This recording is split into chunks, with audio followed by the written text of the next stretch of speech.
नमः।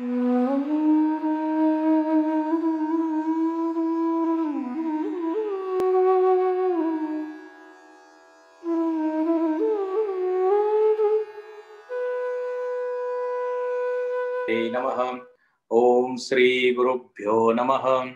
सदाशिवसमारंभां शंकराचार्यमध्यमाम् अस्मदाचार्यपर्यन्तां वन्दे गुरुपरम्परां। श्रुतिस्मृतिपुराणानाम् आलयं करुणालयं नमामि भगवत्पादं शङ्करं लोकशङ्करं। शङ्करं शङ्कराचार्यं केशवं बादरायणम् सूत्रभाष्यकृतौ वन्दे भगवन्तौ पुनः पुनः। समस्तजनकल्याणे निरतं करुणामयं नमामि चिन्मयं देवं सद्गुरुं ब्रह्मविद्वरम्।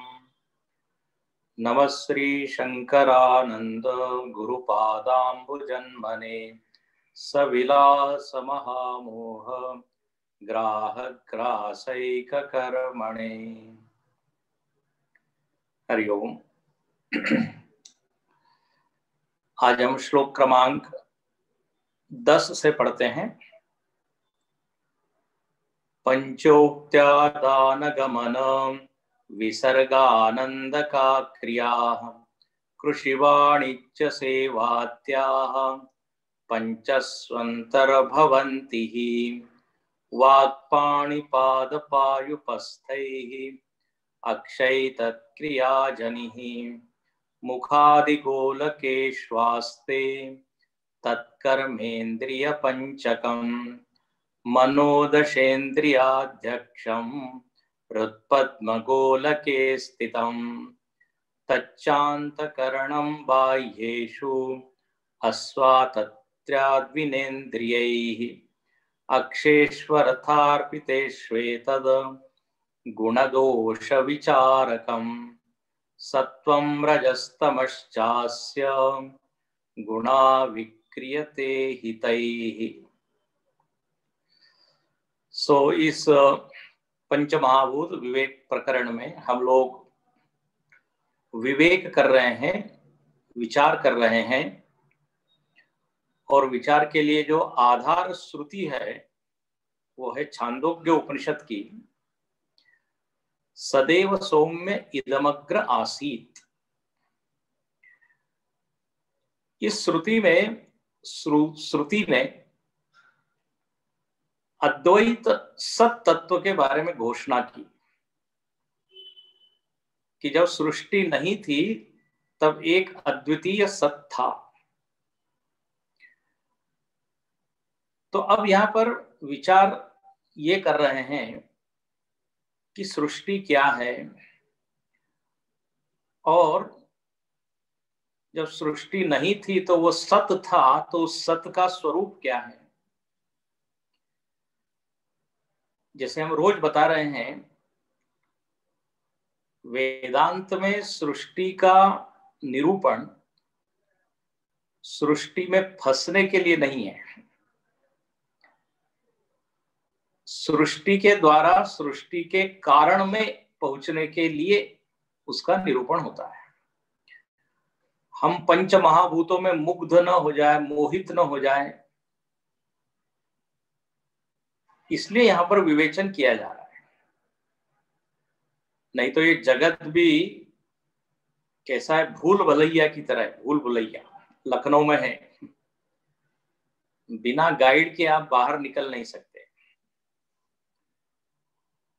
ये जगत भी ऐसा ही है, बिना गुरु रूपी गाइड लिए इससे निकलना कठिन है।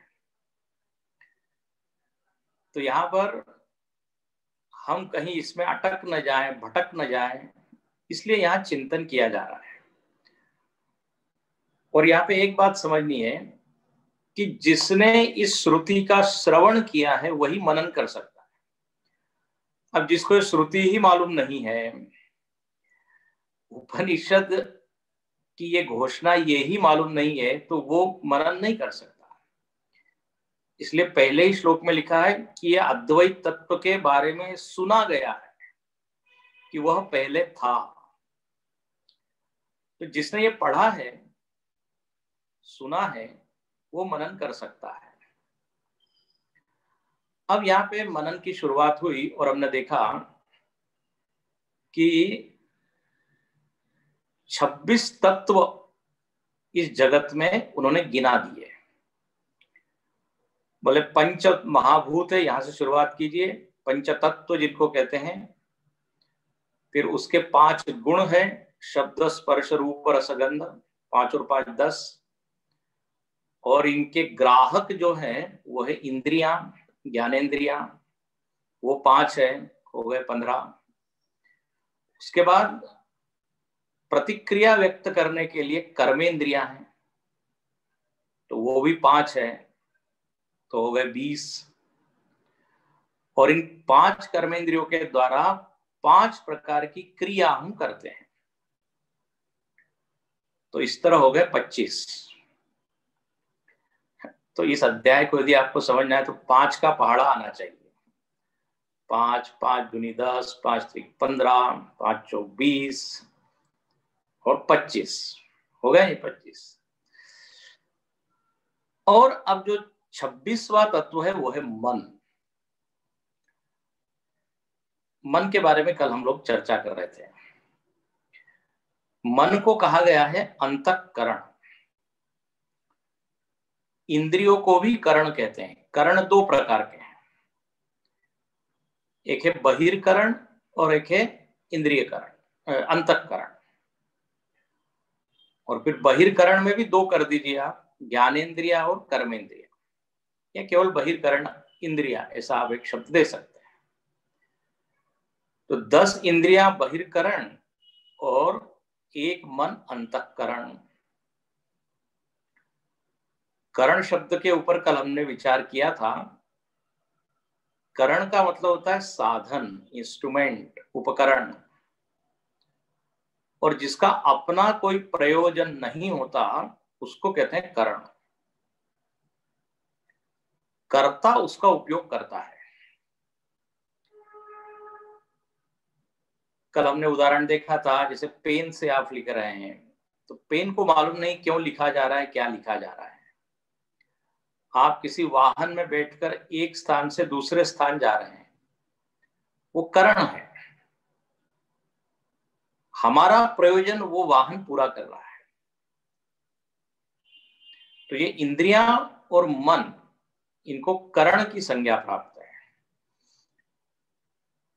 और व्याकरण में, संस्कृत व्याकरण में करण की एक परिभाषा दी गई, साधकतमं करणम, स्वतंत्र कर्ता, ऐसा कर्ता की परिभाषा। कर्ता, कर्म, करण, अपादान, संप्रदान, सभी 7 कारकों के वहां परिभाषा दिए। तो उसमें जो तीसरा है साधन, करण कहते हैं उसको, तो उसकी परिभाषा दी साधकतमं करणम। कोई भी काम हम करते हैं तो उसमें अनेक साधन लगते हैं, लेकिन करण किसको कहा जाएगा, तो बोले जो साधकतमम, जिसके बिना वो क्रिया संभव नहीं। जैसे फिर उदाहरण आप लीजिए, लेखन क्रिया यदि हमको करना है तो टेबल चाहिए, प्रकाश चाहिए, लेकिन यदि लेखनी ही ना हो तो लेखन कार्य का संपादन होगा नहीं। तो लेखनी को क्या बोलेंगे, साधकतमम। लेखन्या लिखती, ऐसा है। टेबल ए न लिखती नहीं आएगा, पेपर ए न लिखती ऐसा नहीं आएगा, प्रकाश ए न लिखती ये भी नहीं। किसके द्वारा लिखा जा रहा है? अब हमारे पास हाथ भी है, लाइट भी है, टेबल भी है, लेकिन लिखने के लिए जो इंस्ट्रूमेंट है वो ही नहीं। तो करण यानी साधकतमम, जिसके बिना वो क्रिया हो नहीं सकती। अब जैसे नेत्र है, तो नेत्र करण है। अब आप सारी चीजें जुटा लीजिए, लेकिन यदि नेत्र नहीं हो तो दर्शन क्रिया संभव नहीं है। वस्तु सामने है, प्रकाश भी है, लोग बोल भी रहे हैं कि देखिए आपके सामने एक टेबल है, आप जरा संभलिए। अब लेकिन जब तक नेत्र खुले ना हो या नेत्र उपलब्ध न हो, दर्शन क्रिया संभव नहीं है। तो करणों की ये करणों का लक्षण है। दो परिभाषा हुई, अपना प्रयोजन का अभाव और साधक तमम।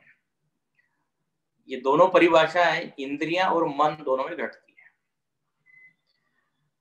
मन के बारे में हमने मनन किया था कि मन जो है उसको अंतःकरण कहते हैं। उसका हेतु दिया कि वह सीधे विषयों के संपर्क में नहीं आ सकता, वो भीतर है, इसलिए उसको कहा अंतःकरण। उसके बाद इस तीसरा पॉइंट था कि ये कहाँ रहता है, इसका गोलक क्या है, तो बोले हृद पद्म गोलक है। और उसका अर्थ कल हमने देखा था मस्तिष्क।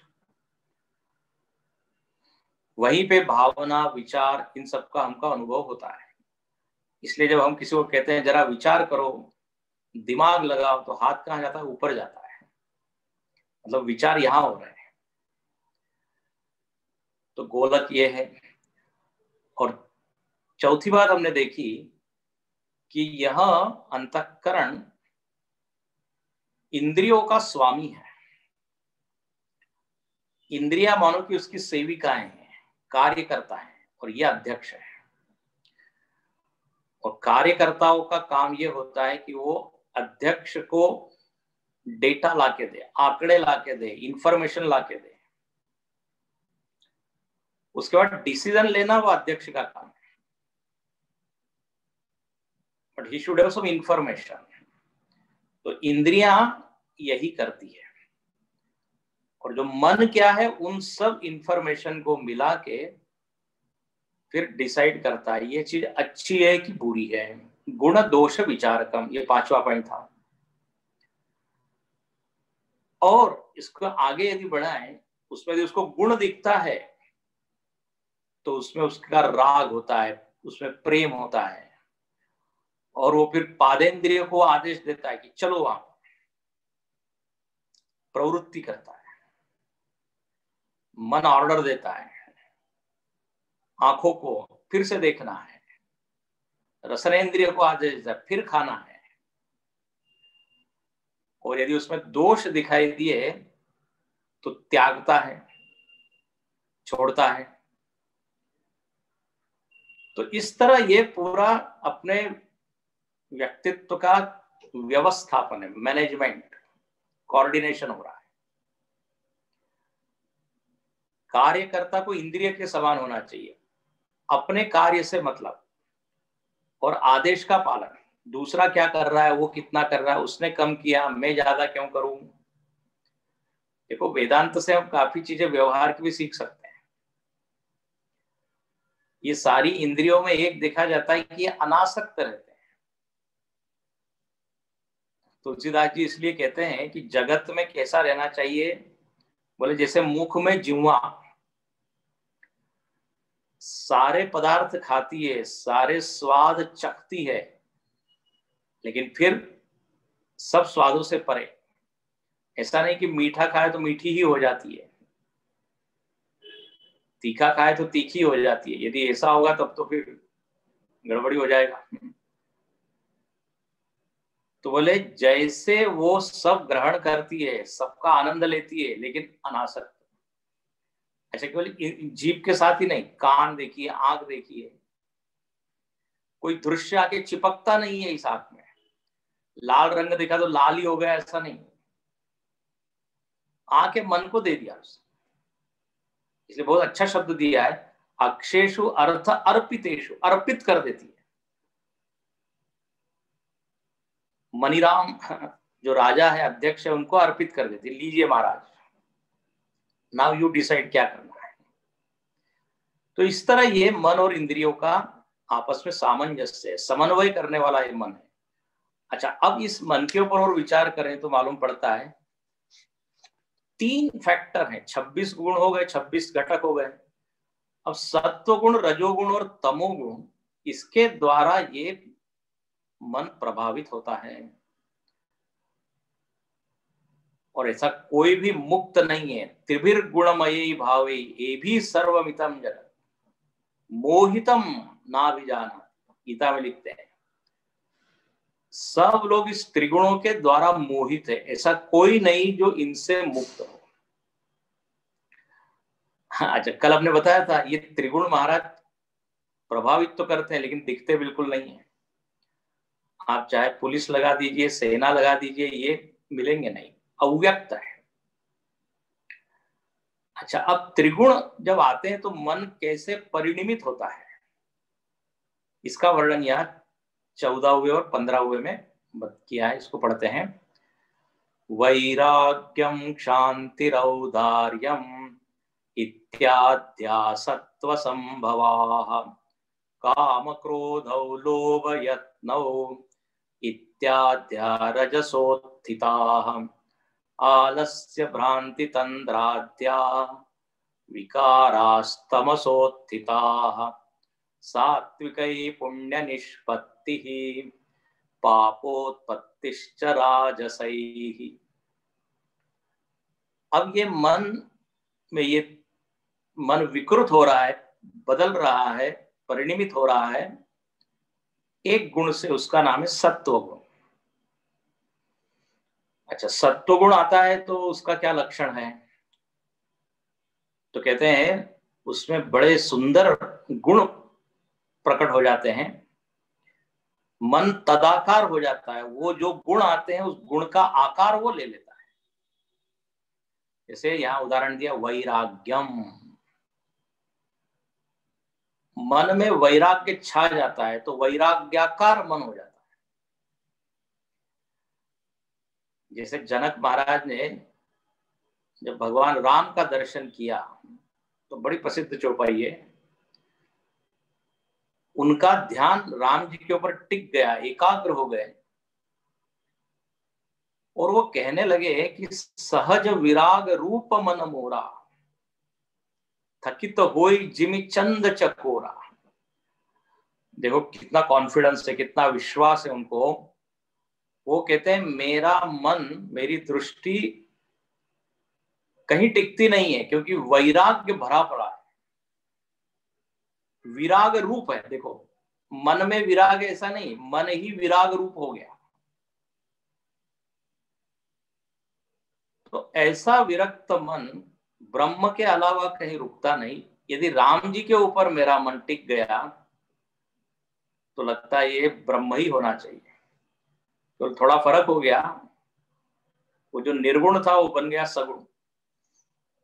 इनहि बिलोकत अति अनुरागा बरबस ब्रह्म सुख ही मन त्यागा। निर्गुण ब्रह्म का सुख छोड़ के इसी में मेरा मन रम रहा है, तो वहां आता है विराग रूप। ऐसे आप देखिए शांति, शांति मतलब क्षमा, जब सत्व गुण आता है तो मन क्षमा करने के लिए तैयार हो जाता है। जो चित्त प्रतिशोधी होता है ना, जिसमें हर बात के लिए प्रतिशोध लेने की भावना है, वो क्षमा नहीं कर सकता। जिसका चित्त व्यापक है वही क्षमा कर पाता है। क्षमा बड़न को चाहिए छोटन को उत्पात, विष्णु को क्या घटी गयो जब भृगु मारी लात। कथा आपको ज्ञात होगी, जब भृगु ऋषि ने लात मारी उनके वक्षस्थल पर विष्णु जी के, तो भगवान विष्णु ने कोई क्रोध नहीं किया, बल्कि उनके चरण पकड़ लिए और कहा मेरा वक्षस्थल बहुत कठोर है, आपको चोट तो नहीं लगी? देखो क्षमा। अच्छा, और क्षमा करने से विष्णु जी घट तो नहीं गए उनकी प्रसिद्धि, बल्कि उनकी प्रसिद्धि बढ़ गई कि देखो इतना अपमान किया लेकिन इन्होंने कुछ उसका विरोध नहीं, कुछ दंड नहीं दिया। यह है क्षमा। तो ये सत्व गुण जब होता है तो ऐसे प्यारे प्यारे बड़े मीठे मीठे गुण हृदय में प्रकट होते हैं। फिर लिखते हैं औदार्यम, उदारता। अब ये भी अच्छा गुण है। ऐसो को उदार जग माही, मिनु सेवा जो द्रवय दीन पर, राम सरिस को नाही। उदारता का मतलब होता है उदार दो ढंग से।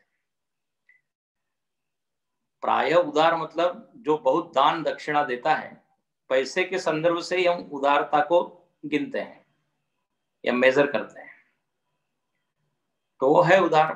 धन है और दिल भी बड़ा है तो लोग जो है देते हैं, बोलते तो उदार है बड़ा। और दूसरा एक विचार की दृष्टि से भी उदारता होती है। यदि सामने वाला व्यक्ति कुछ बोल रहा है, उस बोलने में सच्चाई है, सत्यता है, प्रामाणिक है, तो हम उसको उदार मन से स्वीकार करते हैं। जिसका मन संकुचित होगा ना, वो स्वीकार नहीं करेगा। तो यहाँ पर ये सब अच्छे अच्छे गुण हैं। इनको यदि आपको सुनना है, समझना है, पढ़ना है, तो गीता का 13वां अध्याय पढ़िए, 16वां अध्याय पढ़िए।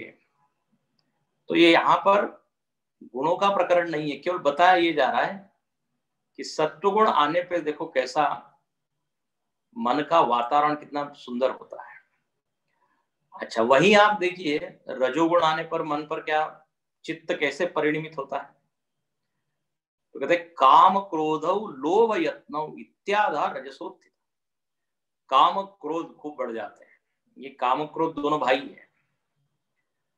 बिल्कुल आप कहीं समझिए एक साथ ही रहते हैं। यदि काम आया तो क्रोध आना ही है, क्योंकि काम में बाधा पड़ी नहीं कि क्रोध आया। इसलिए तीसरे अध्याय में तो भगवान ने दोनों को अलग किया ही नहीं, बोले काम एष क्रोध एष। जो क्रोध है वो स्वतंत्र नहीं है, ये कामना ही क्रोध का डिफरेंट फॉर्म है, दैट्स ऑल। कामनाएं बाधित होती रहती है। देखिए यदि कोई बहुत चिड़चिड़ा है, इसका मतलब समझना चाहिए कि उसके भीतर बहुत इच्छा है और चाहता है मेरी इच्छा पूरी नहीं हो। अब इच्छा पूरी नहीं हो रही है तो मन हमेशा चिड़चिड़ा बना हुआ है। ये रजोगुण के होने, वहां पे भी लिखा है रजोगुण समुद्भव, यहाँ लिखा है रजसोत्थिता। अति कामना, अति क्रोध। वो हमारे स्वामी जी कहते हैं कोई कोई लोग इतने क्रोधी होते हैं, इतने चिड़चिड़े होते हैं, थोड़ा सा कुछ बोला नहीं कि एकदम फ्लेयर अप हो जाता है उनका गुस्सा। इसलिए उन्होंने कहा कि उसके पीठ पे लिख देना चाहिए हाईली इनफ्लेमेबल। होता है ना पेट्रोल के, डीजल के, उस ट्रक के पीछे लिखा है हाईली इनफ्लेमेबल। एक ट्रक के पीछे लिखा था हाईली इनफ्लेमेबल, अत्यंत ज्वलनशील। नीचे लिखा था मेरा भारत महान। दोनों वाक्य से जुड़ गए। तो ये क्रोध मतलब एजिटेटेड माइंड। देखो जिसमें सत्व गुण होता है उसमें भी क्रोध आता है, लेकिन वो क्रोध बहुत जल्दी वो कंट्रोल कर लेता है। क्रोध के भी प्रकार है। एक होता है इशू बेस्ड क्रोध, किसी विषय को लेके गुस्सा करना, और एक होता है व्यक्ति विषय क्रोध, व्यक्ति पर ही गुस्सा करता है। व्यक्ति पे गुस्सा नहीं करो, हाँ कोई विषय है, कोई टॉपिक है, इट्स ओके। लेकिन यदि व्यक्ति पे गुस्सा करेंगे तो द्वेष बढ़ जाएगा, संबंध टूट जाएंगे। तो ये क्रोध महाराज है। अच्छा, क्रोध का एक छोटा भाई है, उसको कहते हैं क्षोभ। जब कोई बड़ा व्यक्ति है, हाँ सामर्थ्यवान है, उसने यदि हमारी इच्छा पूरी नहीं की तो भीतर एक क्षोभ होता है, उबाल आता है। हम प्रकट नहीं कर सकते, गुस्सा कर नहीं सकते, बट माइंड डिस्टर्ब हो गया तो उसको कहते हैं क्षोभ। और उसको वो क्षोभ कहीं ना कहीं निकलते रहता है। कभी उसकी निंदा करेगा उस व्यक्ति की, कुछ ना कुछ रूप में वो निकलेगा, क्योंकि बड़ा व्यक्ति सामर्थ्यवान है, वाणी से उसके सामने कैसे हम बोल सकते हैं, बट इनसाइड वो डिस्टर्ब रहता है। तो वो एक तरह का क्रोध ही है वो, लेकिन व्यक्त नहीं। फिर लोभ है, ये भी रजोगुण से उत्पन्न होता है। ये सब भाई भाई है आपस में, काम क्रोध लोभ मोह मद। लोभ मतलब क्या? बुद्धि ये निश्चय कर ले कि इस वस्तु में सुख है, सुखद है ये वस्तु। जहां ये निश्चय हुआ नहीं कि एक वृत्ति आती है कि इस विषय का या वस्तु का अधिक से अधिक संग्रह हम करें, बस इसी को कहते हैं ग्रीड या लोभ। और गांधी जी का प्रसिद्ध वाक्य है, बोले पूरे दुनिया की नीड हम पूरी कर सकते हैं लेकिन एक आदमी की ग्रीड पूरी नहीं कर सकते। लोभ की कोई सीमा नहीं है, ये बिल्कुल व्यक्तिगत है। किसको कितने में संतोष होगा ये कोई बता नहीं सकता। बहुत ज्यादा राजसिक व्यक्ति होगा तो ये वृत्तियां आएंगी, काम क्रोध लोभ। अच्छा, और तमोगुण के द्वारा ये चित्त परिणमित होता है, बिल्कुल होता है। तब क्या लक्षण आते हैं? तो आलस्य भ्रांति तंद्राद्या विकारा तमसोत्थिता। आलसी है, आलस्य है, भ्रांति है, कुछ चीज समझ में ही नहीं आती।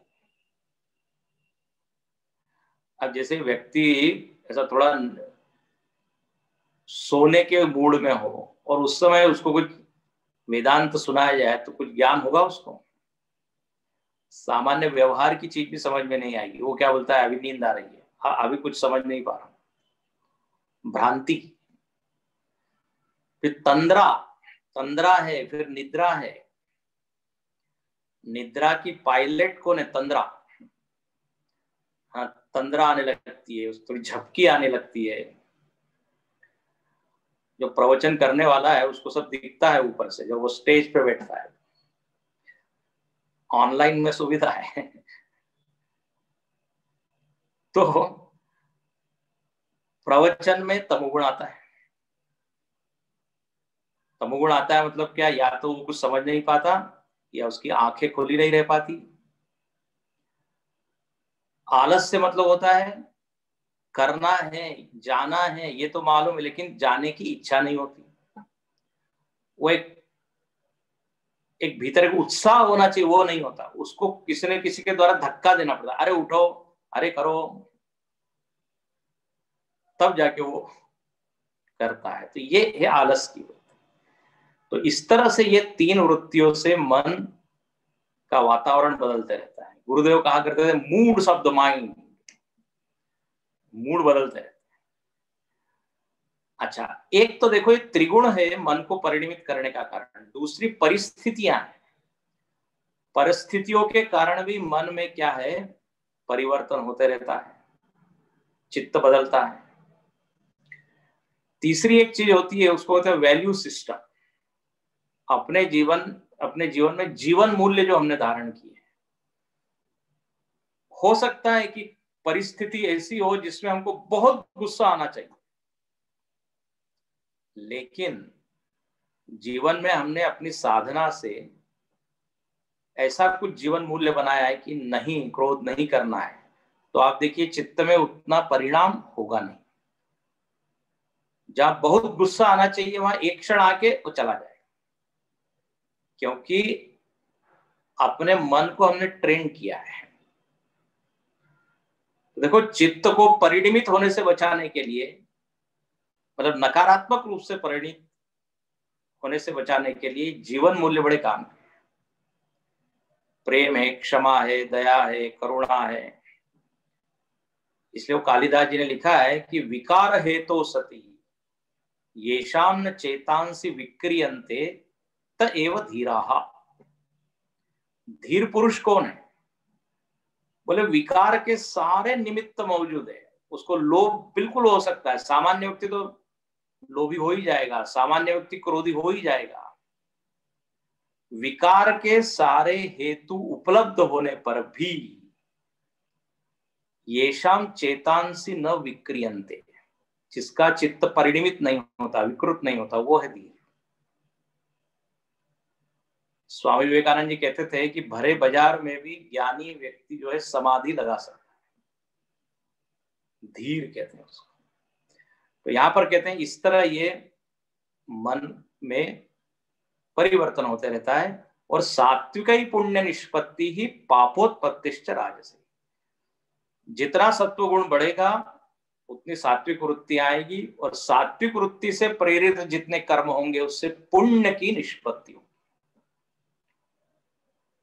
हाँ, और उसी को कहेंगे पुण्यात्मा, धर्मात्मा। अच्छा, और रजोगुण यदि बहुत होगा तो पाप की उत्पत्ति होगी। बिल्कुल यही बात अर्जुन ने जब पूछी है गीता में, अथ केन प्रयुक्तोऽयं पापम चरति पौरुष अनिच्छन्नपि वार्ष्णे बलादिव नियोजितो, तो भगवान ने बिल्कुल यही बोला है, काम एष क्रोध एष रजोगुण सबुद्धो। देखिए आ गया ना, पाप का कारण क्या? रजोगुण, रजोगुण से उत्पन्न काम क्रोध, यही हमको पाप में ढकेलते हैं। तो इस तरह यहाँ पे देखो कैसा भीतर का सारा मैकेनिज्म है। अच्छा, बोले सत्व और रजोगुण से तो क्या होता है बता दिया। यदि हमें तमोगुण बहुत हो तो क्या होगा?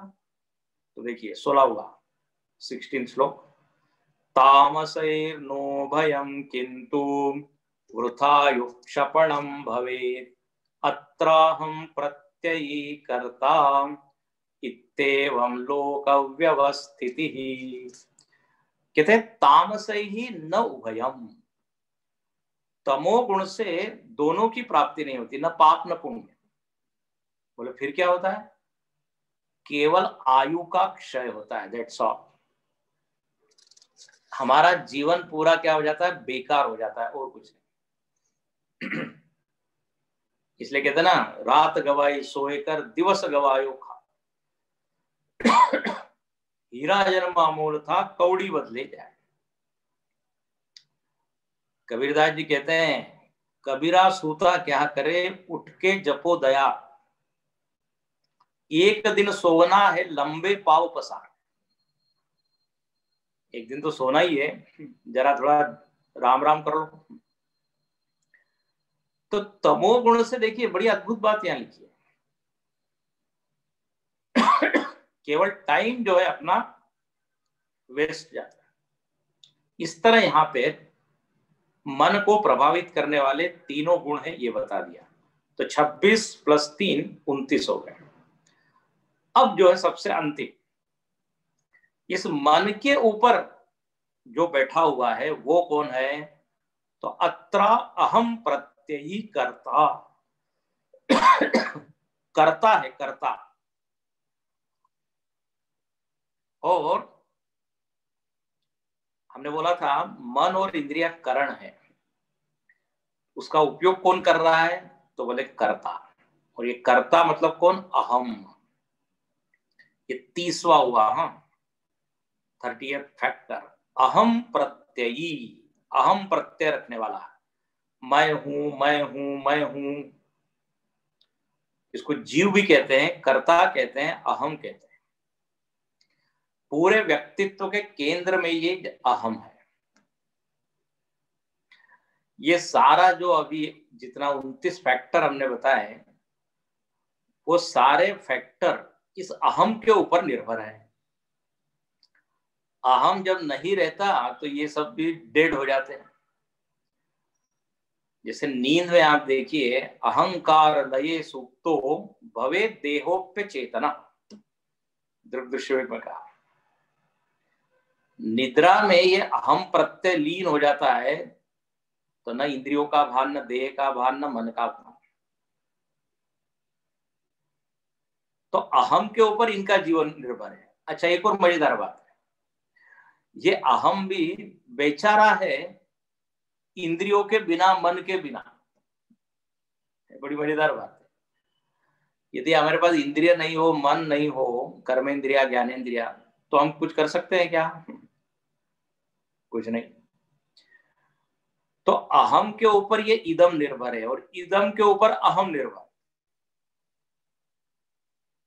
है कि नहीं? दोनों एक दूसरे को सिद्ध कर रहे हैं, और दोनों है असिद्ध। मजेदार बात है, अन्योन्याश्रित है। मुझको यदि देखना है तो आंखें चाहिए, तो I am dependent on eyes. लेकिन आंख को काम करना है तो पीछे क्या चाहिए? अहम चाहिए। हो गया ना? तो दोनों एक दूसरे की मदद कर रहे हैं। और ये अहम ऐसा है कि जिसके साथ जुड़ता है ना उसको पुष्ट कर देता है, ऐसा महाराज जी कहा करते। तन के साथ अहम जुड़ गया तो तन पुष्ट हो गया, शरीर बड़ा खुश हो गया। अहम आंख के साथ जुड़ गया तो आंखें खुश हो गई, कान के साथ जुड़ गया कान खुश हो गए। ये अहम प्रत्ययी, अहम प्रत्यय वाला मैं जो एक वृत्ति है जिसमें, वो है ये कर्ता। रमण महर्षि जी उपदेश सार में इसी के ऊपर खूब चर्चा करते हैं। अहम अयम कुतो भवति चिन्वता, ये अहम आया कहां से, इसके ऊपर विचार करो। ये अहम इंद्रिय मन बुद्धि के बिना कर नहीं पाता। स्वामी शरणानंद जी कहा करते थे कहानी, बोले एक जगह बहुत सारे बाजे बज रहे थे, सितार और वीणा और तबला और हारमोनियम, और एक व्यक्ति भी बाजा बजा रहा था, उसका बिल्कुल टेढ़ा मेढ़ा बाजा था। ये जब सारे बाजे बज रहे थे तभी ये बजाता था। बोले ये क्या है, तो बोले ये अहम है। इसका स्वयं का कोई सुर ताल लय नहीं है। मन में काम आया तो ये कामी हो गया, मन में क्रोध आया तो क्रोधी हो गया, मन पुष्ट, शरीर पुष्ट हो गया, मैं पुष्ट हो गया। तो ये इंद्रियों जैसी इंद्रिया जैसा मन वैसा ये बन जाता है, इसका अपना कुछ। तो ऐसा ये कर्ता या अहम है। इस तरह ये 30 तत्व हुए इदम शब्द की व्याख्या में, ध्यान से सुनो। और अब आगे बताते हैं 17वें और 18वें में, ये जितना हमने बताया ये सब भौतिक है। देखो जरा सुने इसको। स्पष्ट शब्दादि युक्तेषु भौतिकत्वमति स्फुटम अक्षादावपि तच्छास्त्र युक्तिभ्यामवधार्यताम् एकादशेन्द्रियैर्युक्त्या शास्त्रेणाप्यवगम्यते यावत् किंचित् भवेते तद इदं शब्दोदितं जगत। 17वें श्लोक में कहते हैं स्पष्ट शब्दादि युक्तेषु भौतिकत्वम। शब्दादि जो पंच विषय हैं ये कैसे हैं, तो बोले भौतिक है। इनका भौतिकत्व तो अति स्पष्ट स्फुटम क्लियर है, क्योंकि ये पंच महाभूतों के सारे गुण हैं, तो भूत से जुड़े हुए हैं तो भौतिक है, ये तो स्पष्ट है, पंचगुण भौतिक है। लेकिन इंपॉर्टेंट पॉइंट यहां आगे बता रहे हैं कि जो बाहर जगत दिख रहा है वही भौतिक नहीं है, वो तो है ही, उसको जानने के लिए ज्यादा चिंतन करने की जरूरत नहीं। लेकिन महत्वपूर्ण बात है कि अक्षादौ अपि, ये जो इंद्रियां हैं इंद्रियां भी भौतिक है। अक्षादौ तो इंद्रिया, इंद्रियों का भी जरा भौतिकत्व देख लीजिए। बोले इंद्रिया कैसे भौतिक हो सकती है, मन कैसा भौतिक हो सकता है, वो तो इधर भीतर है ना। भौतिक मतलब बाहर, अंग्रेजी में भी बोल देते हैं मटेरियलिस्टिक वर्ल्ड, भौतिक जगत। लेकिन आप लोगों ने तो वेदांत सुना है तो आपको ये उत्तर इसका ज्ञात ही होगा। महाभूतों की दो स्थितियां हैं, एक है स्थूल पंचमहाभूत और एक है सूक्ष्म पंचमहाभूत। और आप जानते हैं इंद्रियां और अंतःकरण पंचभूतों का ही परिणाम है, सूक्ष्म पंचमहाभूतों का। अपंचीकृत पंचमहाभूत ही कृतम, ऐसा आता है तत्वबोध में। तो हाँ, इंद्रिया भी फिर मटेरियल ही है, मैटर ही है। पंच तत्व ही इसका भी इंग्रेडिएंट है, इसका भी मूल तत्व पंच तत्व ही है, तो भौतिकत्व। मन भी भौतिक है क्योंकि वो भी सूक्ष्म महाभूत का ही परिणाम है। पंच महाभूतों के सात्विक अंश से क्या बना है, अंतःकरण। अब देखो ये हमको समझ में आता नहीं है, बाहर का जगत तो भौतिक है लेकिन ये सब कैसे मटेरियल या मैटर है। वो उपनिषद में कथा आती है उद्दालक ऋषि और श्वेत केतु की। श्वेत केतु को समझ में नहीं आ रहा है कि ये मन जो है ये भौतिक कैसे है। तो उद्दालक ऋषि उसको कहते हैं कि देखो ऐसा है, कल से हम आपको भोजन नहीं देंगे, आपको उपवास करना है, 16 दिन तक उपवास। बोले फिर मैं जीऊंगा कैसे? तो नहीं, आपको पानी पिलाते रहेंगे। आप कहते हैं 15 दिन उसने जो है पानी पी के बिताए। 16वें दिन उद्दालक ऋषि जो उनके गुरु भी है, उन्होंने कहा जरा वेद पाठ करो, तो पुरुष सूक्त सुनाओ, नारायण सूक्त सुनाओ। वो श्वेत केतु कहने लगा महाराज कुछ याद नहीं आ रहा है। उद्दालक ऋषि ने कहा अरे तुमने तो सब सीखा है, तुम्हारे तो मन बुद्धि में सब है। बोले अभी बुद्धि चल नहीं रही है। अच्छा, फिर जो है उसको भोजन कराया गया। उसके बाद फिर कहा गया हाँ अब जरा बोलो, बोल दिया उसने। तो वहां पे एक पंक्ति आती है अन्नमयम ही सौम्य मन।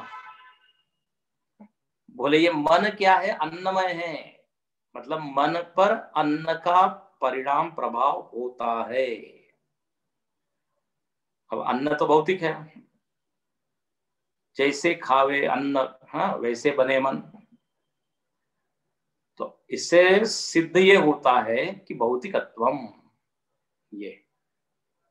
अब देखो भौतिकत्व है, इससे एकदम ये समझ में आना चाहिए कि इंद्रिया और मन अनात्मा है, आत्मा अभौतिक है।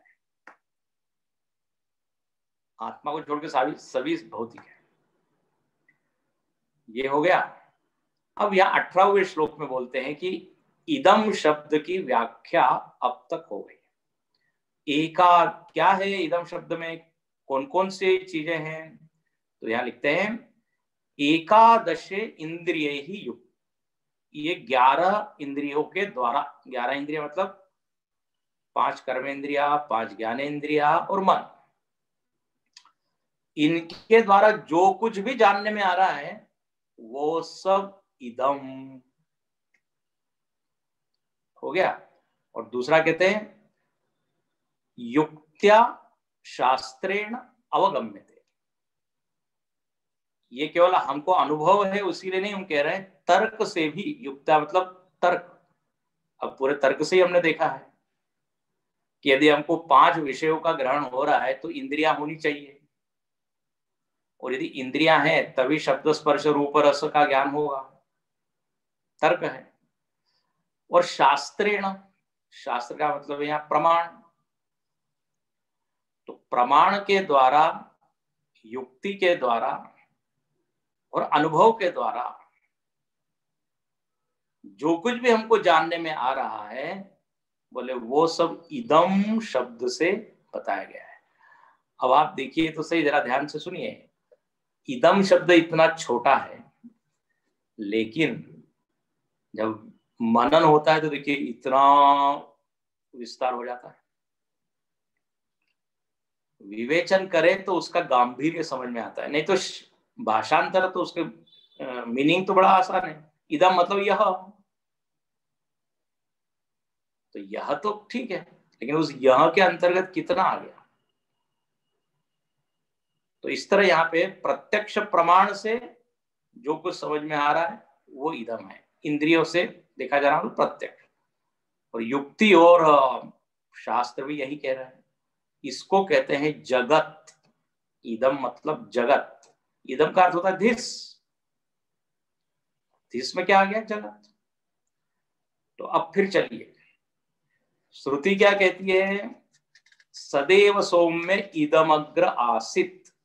आसित, एक ऐसा समय था जब जगत नहीं था, मतलब ये 30 घटक नहीं थे, न पंच तत्व थे, न उनके विषय थे, न इंद्रिया थी, न मन, न त्रिगुण, न ये जीव भाव अहम, कुछ नहीं था। ओह, अब आप कल्पना कीजिए एक ऐसी अवस्था का, एक ऐसी स्थिति आपको या अवस्था भीतर में आप कल्पना कर सकते हैं, जहां निर्विशेष है, निराकार, निरवय, कुछ भी नहीं, क्योंकि पंच तत्व है तब तो सब आकार खड़े हुए। कल्पना करके देखिए वो कैसी स्थिति रही होगी, जहां केवल अस्तित्व है, केवल सत्ता है। अब उस सत तत्व के बारे में यहां बताते हैं कि वो सत तत्व था, ये इदम जगत नहीं था। अच्छा, बोले बताइए भैया वो सत तत्व क्या था, कैसा था? तो देखिए 19, 20, 21 ये तीनों श्लोक में बहुत ही सुंदर व्याख्या है उस सत तत्व की। इदं सर्वं पुरा सृष्टेः एकमेवाद्वितीयकं सदेवासिन्नाम रूपे नास्तामित्यारुणेर्वचः वृक्षस्य स्वगतो भेदः पत्रपुष्पफलादिभिः वृक्षान्तरात् सजातीयः विजातीय शिलादितः। कहते हैं इदम सर्वम पुरा, सृष्टि के पहले, पुरा मतलब पहला, पहले सृष्टि है पुरा, सत एव आसीत, और वो सत कैसा था? एकम एव अद्वितीयकम। ध्यान से सुनना, विषय गंभीर होते चला जा रहा है। जगत की व्याख्या हो गई, इदम की व्याख्या हो गई, लेकिन जहां से इदम निकला, प्रकट हुआ, अब वहां पे चलते हैं, और यही हमारा मुख्य प्रयोजन है, इसी को समझना। तो बोले एकम एव अद्वितीय, एक था, एक ही था, एव मतलब ओनली, एव, और अद्वितीय था, तीन शब्द दिए हैं। सत था, कैसा था? एक था, एक ही था, दूसरा नहीं था। अच्छा, बोले किसने किसको बोला है ये? तो देखो आगे आया, आरुणि के वचन है, जिसको मैं उद्दालक ऋषि हम कह रहे थे, अरुणि के पुत्र है वो आरुणि। तो आरुणि ने अपने पुत्र श्वेत केतु को बोला कि सदैव आसित नाम रूपे नास्तम, वहां नाम रूप नहीं था, केवल एक सत था, और वो सत कैसा था? अकेला था और दूसरा नहीं था, केवल था। अब ये वाक्य तो सुनने में बड़ा छोटा है, लेकिन इस बड़ी व्याख्या की मांग करता है, व्याख्या की मांग करता है। यहां प्रश्न आता है कि ये तीन तीन शब्द क्यों दिए हैं? केवल सत था ऐसा बोल देते हैं, एक था, एक ही था, और दूसरा नहीं था। ध्यान से सुनना जरा, इसको हम विचार करके पूर्ण करेंगे आज का। तीनों शब्द तो एक ही अर्थ को इंगित करते हुए दिखाई देते हैं। बोले एक था, दैट्स ऑल, एक ही था बोलने की क्या जरूरत, और दूसरा नहीं था ये तो बिल्कुल ही बोलने की जरूरत नहीं है। जब आप बोल रहे हैं एक है तो फिर दूसरा नहीं है। बोले नहीं, इसको समझने के लिए आपको तीन प्रकार के भेद समझने पड़ेंगे। देखो, एक होता है कोई भी वस्तु, आप वस्तु का उल्लेख करते हैं तो तीन तरह के भेद एकदम प्रकट हो जाते हैं। बोले कौन से भेद है? तो एक का नाम है सजातीय भेद, दूसरा है स्वगत भेद, और तीसरा है विजातीय भेद। अब इसको उदाहरण के द्वारा यहाँ विद्यारण्य स्वामी जी समझाते हैं। बोले देखो, जैसे एक पेड़ है, ठीक है, एक वृक्ष है, आम का वृक्ष है, लेकिन जंगल में अनेक प्रकार के वृक्ष है आम के। तो एक आम का पेड़ है, फिर दूसरा पेड़ है, फिर तीसरा पेड़ है, तो एक पेड़ से दूसरा पेड़ भिन्न है, भेद है उनमें, दूसरे से तीसरा पेड़ भिन्न है, भेद है। तो बोले ये कौन सा भेद है? सजातीय भेद। वृक्ष जाति है एक, और एक वृक्ष का दूसरे वृक्ष से जो फर्क है उसको क्या बोलेंगे? सजातीय भेद। वनस्पति जाति बोलते हैं ना, प्लांट किंगडम। तो वृक्ष वृक्ष हजारों वृक्ष हैं, आपस में जो भेद है, फर्क क्या बोलेंगे, सजातीय भेद। अच्छा, वैसे वृक्ष के अलावा वहां पत्थर है, चट्टान है, जमीन है, शिला है। तो बोले ये पत्थर और वृक्ष, इसमें कौन सा भेद है? तो कहा विजातीय, क्योंकि वृक्ष की जाति के वो चीजें नहीं है, पत्थर, जमीन, मिट्टी, ये they don't come under planting.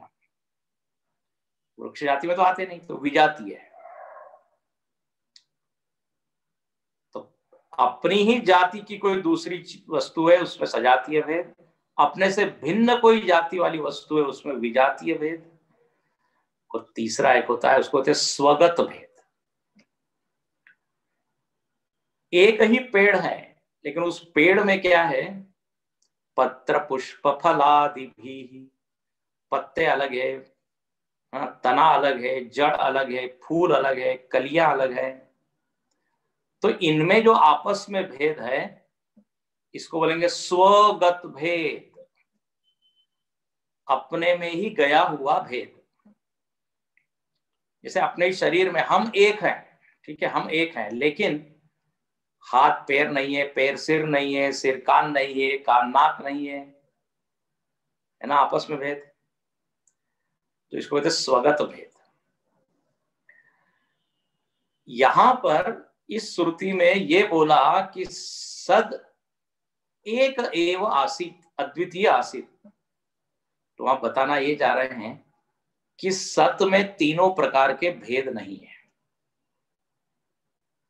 ठीक है ना।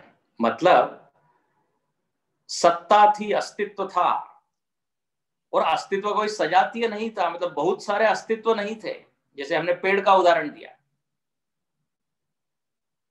पेड़ ही पेड़, पेड़ ही पेड़, तो आपस में भेद, सजातीय भेद। ऐसी बहुत सारी सत्ताएं नहीं थी। उसका निषेध करने के लिए एक शब्द दिया है, एव शब्द दिया है, एव। कल इसको और ठीक से देखेंगे, एव। फिर उस सत्ता में कोई अवयव नहीं है, निरंश है वो। इसलिए उसमें जैसे हाथ पैर में भेद है, वैसे उस सत्ता के कोई डिवीजन नहीं हो सकते, वो एक है, इसलिए वहां शब्द आया एक। एक शब्द से स्वगत भेद को हटाया, एवं से सजा हटाया, और अद्वितीयम ये शब्द बोल के ये बताया कि सत्ता का कोई विजातीय पदार्थ नहीं था। मतलब अस्तित्व भी था और भी सारी चीजें थी, बोले नो, कोई भी वस्तु, आप वस्तु का उच्चारण करते हैं तो ये तीन भेद एकदम मिल ही जाते हैं, प्राप्त हो जाते हैं। इसलिए हम 21वें श्लोक में लिखा है भेदत्रयम प्राप्त निवार्यते। जैसे मैंने कहा कुर्सी, तो कुर्सी बोलते ही तीन भेद खड़े हो जाएंगे। कुर्सी की अनेक तरह की कुर्सियां हैं, तो कुर्सी, कुर्सी में क्या भेद होगा, सजातीय। कुर्सी के अलावा टेबल है, वो विजातीय हो गया। और कुर्सी में उसका हाथ है, पैर है, वो क्या हो गया, स्वगत भेद। तो कोई यदि सत शब्द को सुन के ये न बना ले भाव कि यहां पर भी भेद रहे होंगे, सत में भी अवयव रहे होंगे, या सत भी अनेक प्रकार के रहे होंगे, या सत के अलावा और विजातीय पदार्थ भी रहे होंगे, इन तीनों को हटाने के लिए तीन शब्द बोले, एक एव अद्वितीय। इसलिए देखिए 21वां श्लोक पढ़ के हम पूरा करें। तथा सद्वस्तु नु भेद त्रयं प्राप्तं निवार्यते ऐक्यावधारणद्वैत प्रतिषेधैस्त्रिभिक्रमात्। बहुत सुंदर। बोले एक एव अद्वितीय ये क्रम है, और इस क्रम से तीन भेदों का निषेध कर दिया, स्वगत भेद, सजातीय भेद और विजातीय भेद। एक शब्द से स्वगत मतलब अकेला ही, उसमें कोई पार्ट नहीं, और एव शब्द से सजातीय उसमें कोई नहीं था, एक ही सत्ता थी, और अद्वितीय कहने से द्वितीय कोई नहीं। ओहो, ठीक है। सो सदैव सौम्य इदम अग्र आसीत एकमेवा द्वितीय। अब बोले आप इसको बोल तो रहे हैं कि सजातीय, विजातीय, स्वगत तीनों भेद इसमें नहीं है, लेकिन आप तर्क से सिद्ध कीजिए कि ये भेद क्यों नहीं है। ये तो स्टेटमेंट हुआ ना, एक शब्द से स्वगत भेद को हटाओ, एव से सजातीय को, अद्वितीय से विजातीय को, बंटवाए। क्यों उसमें स्वगत भेद क्यों नहीं है भाई, सजातीय क्यों नहीं है? तो अब आगे के जो 3 श्लोक हैं, 3-4 श्लोक, उसमें युक्ति देके बताया, सिद्ध किया जाता है कि सत में ये तीनों प्रकार के भेद का अभाव है। ठीक है, तो आज हम ये रुकते हैं, इसके ऊपर आप मनन कीजिए, इसको पूरी तरह पचा लीजिए। बहुत ही सुंदर यह ग्रंथ है, विषय है, धीरे धीरे और भी उसकी गहराई बढ़ती जाएगी। आप अपने मित्रों को भी बताइए और वो लोग भी इसका लाभ ले सकते हैं। हरिओम। ओम पूर्णमदः पूर्णमिदं पूर्णात् पूर्णमुदच्यते पूर्णस्य पूर्णमादाय पूर्णमेवावशिष्यते। ओम शांति शांति शांति। हरि ओम। श्री गुरुभ्यो नमः। हरि ओम।